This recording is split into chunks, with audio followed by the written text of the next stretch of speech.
বিড়াল তুই খা খা। আরে গেল গেল, বিড়ালের পুরো ঘরটাই তো ভেঙে গেল, এখন কি হবে? এ কি শয়তান মেয়ে, তুই এটা কি করলি? আমার বিড়ালের ঘরটা ভেঙে ফেললি কেন? আরে আমি ভাঙি নাই তো। তুই ভাঙিসনি তাহলে কি এমনি এমনি ভেঙে গেল?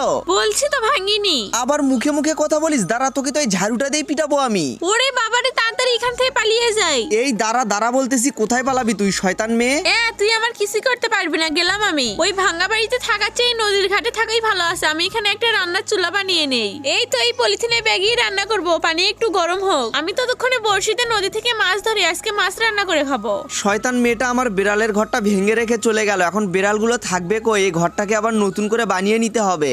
আরে আরে, এই তো আমার বড়শিতে একটা মাছ উঠেছে, উফ মজা করে খাবো। মাছটাকে পলিথিনে ব্যাগে দিয়ে পেঁয়াজ মরিচ দিয়ে দিলাম, এখন রান্না হবে। এই বিড়াল, তোদের নতুন ঘর কেমন হয়েছে? ধর তোর বাচ্চাকে নিয়ে এর ভিতরেই থাকবি কিন্তু। এই তো মাছ রান্না হয়ে গেছে, মাছটাকে বের করে একটু চেখে দেখি তো কেমন হয়েছে। শয়তান ঋতু, এই তো তোকে খুঁজে পেয়েছি। আজকে তোর একদিন কি আমার একদিন? ওরে বাবা, খাচ্চুনিটা এখানে এসেছে, তাড়াতাড়ি মাছটা নিয়ে পালিয়ে যাই। এখানে এসে মাছ রান্না করা হচ্ছে তাই না? সবকিছু ভেঙে ফেলবো আমি।